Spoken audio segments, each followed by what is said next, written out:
আমাদের নবী করিম সাল্লাল্লাহু আলাইহি ওয়াসাল্লাম একদিন তার চাচা আবু তালেবের কাছে গিয়ে বায়না ধরলেন, চাচা, আমাকে তোমার সাথে সিরিয়ায় সফরে নিয়ে যেতে হবে। আবু তালেব মাঝে মধ্যে ব্যবসায়িক কাজের জন্য সিরিয়ায় সফর করতেন, যাত্রা করতেন। আমাদের প্রিয় নবী সাল্লাল্লাহু আলাইহি ওয়াসাল্লাম যখন আবু তালেবের ঘরে বসবাস করতেছিলেন, লালিত পালিত হচ্ছিলেন, নবীজির বয়স তখন 12 বৎসর হবে, কেউ কেউ 10 বৎসর বলেছেন। নবীজি সাল্লাল্লাহু আলাইহি ওয়াসাল্লাম আবু তালেবের কাছে গিয়ে বলতেন, চাচা আবু তালেব, আপনি যখন সিরিয়ায় ব্যবসায়িক কাজে সফরে যাবেন, আমাকে সাথে করে নিয়ে যাবেন। নবীজিকে আবু তালেব বোঝালেন, বাতিজা, তুমি ছোট মানুষ, তোমাকে এত দূরে সফরে নিয়ে গেলে তোমার কষ্ট হবে। নবীজি বলেন, না না চাচা, আমার কষ্ট হবে না, আমি যেতে চাই আপনার সাথে, আমাকে সফরে নিয়ে যেতে হবে। নাসুর বান্দা নিয়ে যেতে হবে বায়না ধরেছেন আমাদের প্রিয় নবী। না নিয়ে গেলে কিছুতেই রাসূল সাল্লাল্লাহু আলাইহি ওয়াসাল্লাম বুঝ মানবেন না। ছোট থাকতে এমন আমাদের বেলায় হয়েছে, কোথাও যদি আম্মা আব্বা ঘুরতে যাইতেন, আমরাও বায়না ধরতাম, আম্মা আব্বা আমাকে তোমার সাথে নিয়ে যেতে হবে, না না আমাকে নিয়ে যেতেই হবে। কত পিড়াপিড়ি কান্নাকাটি করেছি, মাটিতে পড়ে গড়াগড়িও করেছি। প্রিয় নবী সাল্লাল্লাহু আলাইহি ওয়াসাল্লাম চাচা আবু তালেবের কাছে বায়না ধরলেন, চাচা আমাকে তোমার সাথে সিরিয়ায় যখন আপনি যাবেন ব্যবসায়িক কাজে সফর করতে, আমাকে সাথে নিয়ে যাবেন। আবু তালেব বোঝালেন, কিন্তু আমার রাসূল বোঝে না। শেষ পর্যন্ত চাচা আবু তালেব রাজি হলেন, ঠিক আছে ভাতিজা, তোমাকে আমি সিরিয়ায় নিয়ে যাব আমার সাথে। যখন নির্ধারিত সময় আসবে, নির্দিষ্ট সময়ে যখন আমরা সফর করব, তুমি প্রস্তুত থাকবা। নবী করিম সাল্লাল্লাহু আলাইহি ওয়াসাল্লাম খুশি হয়ে গেলেন, আনন্দিত হয়ে গেলেন, চাচা আমাকে সফরে নিয়ে যাবে সিরিয়ায়। আবু তালেব হঠাৎ একদিন নবী করিম সাল্লাল্লাহু আলাইহি ওয়াসাল্লামকে বললেন, ভাতিজা, আমরা কয়েকদিনের মধ্যেই সফরে বের হব, তুমি প্রস্তুতি গ্রহণ করো। নির্ধারিত সময় আবু তালেব তার সাথীদেরকে নিয়ে সফরে বের হলেন, সিরিয়ায় যাবেন ব্যবসায়িক কাজে। আমাদের প্রিয় নবী সাল্লাল্লাহু আলাইহি ওয়াসাল্লাম তিনিও প্রস্তুতি নিয়ে আবু তালেবের সাথে রওনা হলেন। দীর্ঘক্ষণ সফর করে আবু তালেব তার সাথীদেরকে নিয়ে একটা জায়গায় রাস্তার মধ্যে তাঁবু স্থাপন করলেন, সেখানে কিছুক্ষণ বিশ্রাম নেবেন, যাত্রা বিরতি দিলেন। যেখানে আবু তালেব তার সাথীদেরকে নিয়ে যাত্রা বিরতি দিয়েছিলেন, তার পাশেই ছিল একটা খ্রিস্টানদের ধর্মীয় গির্জা উপাসনালয়। খ্রিস্টানদের ধর্মীয় উপাসনালয়কে গির্জা বলা হয়, হিন্দুদের ধর্মীয় উপাসনালয়কে মন্দির বলা হয়, মুসলমানদের ধর্মীয় উপাসনালয়কে মসজিদ বলা হয়। আমার ভাইয়েরা, যেখানে আবু তালেব তাঁবু স্থাপন করেছিলেন বিশ্রামের জন্য, সেখানে তার পাশেই ছিল একটা খ্রিস্টানদের ধর্মীয় উপাসনালয় গির্জা। ওই গির্জাতে একজন পণ্ডিত ছিলেন, ওই পণ্ডিত খুব ভালো মানুষ ছিলেন। ওই পণ্ডিতের অভ্যাস ছিল, তার গির্জার পাশে যারাই তাঁবু স্থাপন করবে, বিশ্রামের জন্য অবস্থান গ্রহণ করবে, তাদেরকে সে মেহমানদারির ব্যবস্থা করে, তার পক্ষ থেকে তাদের জন্য খাবারের ব্যবস্থা করে। এটা সেই পাদ্রীর অভ্যাস ছিল। আমাদের সমাজেও দেখবেন, আগেকার সময়ের কথা বলছি, এখন হয়তো এটা নাই। আমাদের গ্রাম অঞ্চলেও পূর্বের সময়ে, আগেকার সময়ে মুসাফিরখানা ছিল। অনেক দূর দূরান্ত থেকে সফর করে মানুষ যখন আসতো, ক্লান্ত হয়ে যাইত, তখন মুসাফিরখানায় অবস্থান নিত। খাবার দাবারের ব্যবস্থা ছিল, থাকার সুব্যবস্থা ছিল। এখন হয়তো এটা আমাদের গ্রাম অঞ্চলে নাই। এক সময় কিন্তু আমাদের প্রত্যেক গ্রাম অঞ্চলে এরকম মুসাফিরখানা ছিল, যেখানে দূর দূরান্ত থেকে মানুষরা সফর করে আসলে এখানে অবস্থান করত, থাকা খাওয়ার সুব্যবস্থা ছিল। তো আবু তালেব যেখানে তাঁবু স্থাপন করলেন, তার পাশেই ছিল গির্জা। ওই গির্জার পণ্ডিত, যাকে খ্রিস্টানদের ইতিহাসের কিতাবে জারজিস বলা হয়েছে, যার নাম ছিল জারজিস, আর মুসলমানদের ইতিহাসের কিতাবে তার নাম উল্লেখ করা হয়েছে বুহায়রা রাহিব। এই বুহায়রা রাহিব খ্রিস্টান পাদ্রী, তার অভ্যাস ছিল তার গির্জার পাশে যারাই অবস্থান করবে তাদেরকে মেহমানদারির ব্যবস্থা করে তার পক্ষ থেকে, এটা তার অভ্যাস ছিল।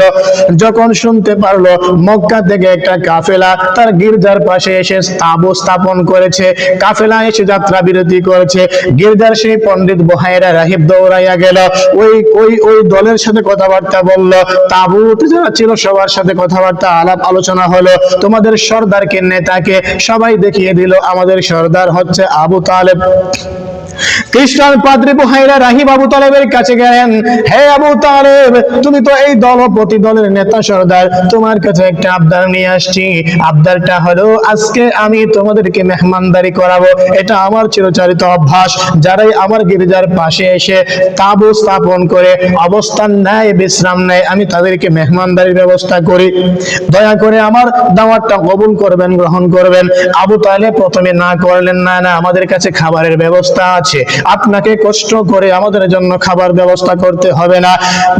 খ্রিস্টান পাদ্রী বুহাইরা রাহিব, না না, আমি নিয়ত করেছি আপনাদেরকে খাওয়াবো, আপনারা আমার দাওয়াত মেহমানদারি গ্রহণ করবেন।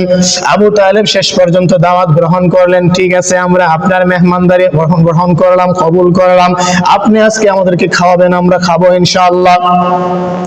খাবার রেডি হয়ে গেল। খাবার পরিবেশনের জন্য সমস্ত সাথীদেরকে নিয়ে লাইন ধরে বসে পড়লেন। প্রিয় নবী সাল্লাল্লাহু আলাইহি ওয়াসাল্লাম নিজেও চাচা আবু তালেবের পাশে বসলেন। যখন খ্রিস্টান পাদ্রী বুহাইরা রাহিব খাবার নিয়ে আসলো, খাবার পরিবেশন করতেছে, আমার রাসূলের কাছে আসার সাথে সাথে বুহাইরা রাহিবের চোখটা কপালে উঠে গেল। আমার রাসূল সাল্লাল্লাহু আলাইহি ওয়াসাল্লামের চেহারার দিকে তাকিয়ে রইল অপলক দৃষ্টিতে। বারবার আমার রাসূলের চেহারা দেখতেছে, বারবার আমার রাসূলের চেহারা দেখতেছে। আবু তালেবের কাছে গিয়ে বলল, আবু তালেব, এই বালকটাকে? আবু তালেব তখন বললেন, এই বালকটা আমার ভাতিজা হয়। বুহাইরা রাহিব বলল, এই বালকটা তোমার ভাতিজা? কয়, হ্যাঁ, এটা আমার ভাতিজা। ওর নাম কি মুহাম্মদ? আবু তালেব বলেন, হ্যাঁ, তার নাম মুহাম্মদ। তার বাবার নাম কি আব্দুল্লাহ? কয়, হ্যাঁ, তার বাবার নাম আব্দুল্লাহ। বুহাইরা রাহিব বলতেছে, তার দাদার নাম কি আব্দুল মুত্তালিব? কয়, হ্যাঁ, তার দাদার নাম আব্দুল মুত্তালিব। নবী করিম সাল্লাল্লাহু আলাইহি ওয়াসাল্লামকে দেখার পরে বুহাইরা রাহিব তার নাম বলে দিল, তার পিতার নাম বলে দিল, তার দাদার নাম বলে দিল। আর আব্দুল্লাহর সন্তান মুহাম্মদ, আব্দুল্লাহ তার জন্মের আগেই মারা গিয়েছে, এই খবরটাও তাকে বলে দিল। আবু তালেব তো আশ্চর্য হয়ে গেলেন। আবু তালেব তো বিস্ময়কর এই বিষয়টা দেখে আশ্চর্যান্বিত হয়ে গেলেন, হতবাক হয়ে গেলেন, অবাক হয়ে গেলেন। আরে বুহাইরা রাহিব, তুমি কি বলছো? তুমি আমার ভাতিজার নাম জানো কি করে? আমার ভাইয়ের নাম জানো কি করে? আমার বাবার নাম জানো কি করে? কয়, হ্যাঁ, আমি জানি, কারণ আমাদের ধর্মীয় কিতাবে তোমার এই ভাতিজার বিস্তারিত বিবরণ উল্লেখ করা আছে। আবু তালেব তো আরেকটু হতবাক হয়ে গেলেন। কি বলো, তোমাদের ধর্মীয় কিতাবে আমার ভাতিজার বিস্তারিত বিবরণ আছে? কয়, হ্যাঁ হ্যাঁ, তোমার এই ভাতিজার বিস্তারিত বিবরণ আমাদের ধর্মীয় কিতাবে আছে। বুহাইরা রাহিবকে বললেন, কি আছে তোমাদের ধর্মীয় কিতাবে? কয়, আমাদের ধর্মীয় কিতাবে তোমার ভাতিজার বিস্তারিত বিবরণ আছে। তোমার ভাতিজার নাক কেমন হবে, তোমার ভাতিজার চোখ কেমন হবে, তোমার ভাতিজার চুল কেমন হবে, তোমার ভাতিজার ঠোঁটটা কেমন হবে, তোমার ভাতিজার হাতটা কেমন হবে, তোমার ভাতিজা মুহাম্মদের পাটা কেমন হবে, তার স্বভাব চরিত্র কেমন হবে, তার আচার আচরণ কেমন হবে, মুআমালাত মুআশারাত কেমন হবে, ইত্যাদি বিষয়ে সবিস্তারে বর্ণনা করা হয়েছে আমাদের ধর্মীয় কিতাবে। আবু তালেবকে বললে, বুহাইরা রাহিব বললেন, আরে হ্যাঁ আবু তালেব, আপনার এই ভাতিজা সাধারণ কোন ছেলে নয়, সাধারণ কোন বালক নয়, সাধারণ কোন বালক নয়। আপনার এই ভাতিজা ভবিষ্যতে এই পৃথিবীর আখির পয়গম্বর হবে, আল্লাহ তাআলার পক্ষ থেকে নবী রাসূল হিসেবে প্রেরিত হবে। আল্লাহ তাআলা তার কাছে আখিরি পয়গম্বর তাকে বাড়াইবেন। আল্লাহ তাআলা তার কাছে সর্বশ্রেষ্ঠ কিতাব কোরআনকে পাঠাবেন। আল্লাহ তাআলা তোমার এই ভাতিজার কাছে আল্লাহ তাআলা তার আসমানি কিতাব কোরআনকে আমানত হিসেবে প্রদান করবেন। আপনার এই ভাতিজা হবে ভবিষ্যতে মুসলমানদের নবী, ইসলাম ধর্মের প্রবক্তা, ইসলাম ধর্মের নবী এবং সর্বশেষ পয়গম্বর। বুহাইরা রাহিব আবু তালেবকে সংবাদ দিল, তোমার এই ভাতিজা সাধারণ কোন বালক নয়, সাধারণ কোন ছেলে নয়, তোমার এই ভাতিজা ভবিষ্যতে নবী হবে, ভবিষ্যতে আল্লাহ তাকে নবুয়তি প্রদান করবেন। এই বিষয়টাও আমাদের ধর্মীয় কিতাবের মধ্যে আছে। আবু তালেবকে বুহাইরা রাহিব পরামর্শ দিলেন, তুমি তো এখন সিরিয়ায় যাচ্ছ ব্যবসার কাজে, তাকে সাথে নিয়ে যাচ্ছ, সাবধান, সিরিয়ায় যাবা না, কারণ সিরিয়ায় কিছু ইহুদি আছে, ইহুদিরা তোমার এই ভাতিজাকে যদি দেখতে পারে তাহলে মেরে ফেলবে, হত্যা করে ফেলবে, সাবধান, সিরিয়ায় নিয়ে যেও না। বুহাইরা রাহিবের কথাগুলো আবু তালেব মনোযোগ দিয়ে শুনছিলেন আর বিশ্বাস করতেছিলেন, কারণ নবী করিম সাল্লাল্লাহু আলাইহি ওয়াসাল্লাম ইতিপূর্বে তার কাছ থেকে অনেক অনেক অনেক বিস্ময়কর ঘটনা প্রকাশ হয়েছে, যা আবু তালেব নিজের চোখে দেখেছেন। এজন্য আবু তালেবের কাছে বুহাইরা রাহিবের কথাগুলো বিশ্বাস হচ্ছিল না, এই কথাগুলো সত্য হতে পারে, কারণ আমার ভাতিজা মুহাম্মদ সে একটু ব্যতিক্রম, তার স্বভাব চরিত্র ভালো, তার কথাবার্তা সুন্দর, তার চেহারাও সুন্দর, তার আখলাকটাও সুন্দর। বুহাইরা রাহিবের কথাগুলো আবু তালেব মনোযোগ দিয়ে শুনছিলেন আর বিশ্বাস করেছিলেন। বুহাইরা রাহিব আবু তালেবের কাছে বলতেছিলেন, আপনার এই ভাতিজা আখেরি পয়গম্বর হবে, আখেরি নবী হবে, সর্বশ্রেষ্ঠ নবী হবে, সর্বশ্রেষ্ঠ কিতাব কোরআন তার উপরে নাজিল করা হবে। আপনার ভাতিজাকে সিরিয়ায় নিয়ে যাবেন না, ওইখানে নিয়ে গেলে ইহুদিরা আপনার ভাতিজাকে হত্যা করে ফেলবে। আমি বুহাইরা রাহিব কসম করে বলি যদি আপনার ভাতিজা নবুয়ত পাওয়া পর্যন্ত আমি হায়াতে বেঁচে থাকতাম, আল্লাহ যদি ওই পর্যন্ত আমাকে বাঁচিয়ে রাখতো, তাহলে অবশ্যই অবশ্যই আমি বুহাইরা রাহিব তোমার ভাতিজার হাতে হাত রেখে কালেমা পড়ে মুসলমান হয়ে যেতাম। আবু তালেব বুহাইরা রাহিবের কথাগুলো শুনে আরেকটু হতবাক হয়ে গেলেন, চিন্তায় পড়ে গেলেন, আমার এই ভাতিজাকে নিয়ে আমি কি করব, আমার এই ভাতিজাকে নিয়ে আমি কি করব, আমার এই ভাতিজার লালন পালনের দায়িত্ব আমি গ্রহণ করেছি, আমার বাবা আমার কাছে দিয়ে গিয়েছেন।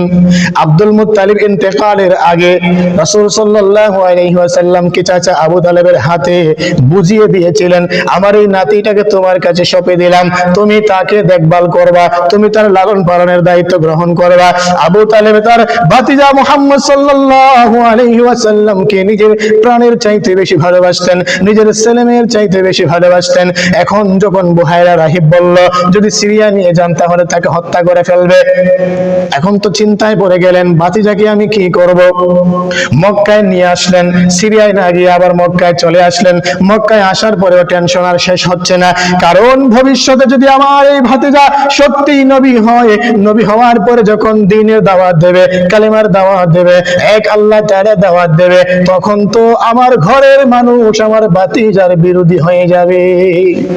শুধু সিরিয়ার ইহুদি নয়, সারা পৃথিবীর ইহুদিরা আমার ভাতিজার বিরুদ্ধাচরণ করবে। শুধু ইহুদিরা নয়, বরং আমরা যে মূর্তি পূজা করি সমস্ত মূর্তি পূজারীরা আমার ভাতিজার শত্রু হয়ে যাবে। আমি কি করে আমার ভাতিজাকে সামাল দেব? তবু আবু তালেব দৃঢ়প্রত্যয় নিয়ে আছেন, আমার এই ভাতিজাকে আমি আমার জীবন দিয়ে হলেও রক্ষা করব। বেঈমান কাফেরদের একটা আঁচ, একটা ঠুকা পর্যন্ত আমি আমার ভাতিজার শরীরে লাগতে দেব না।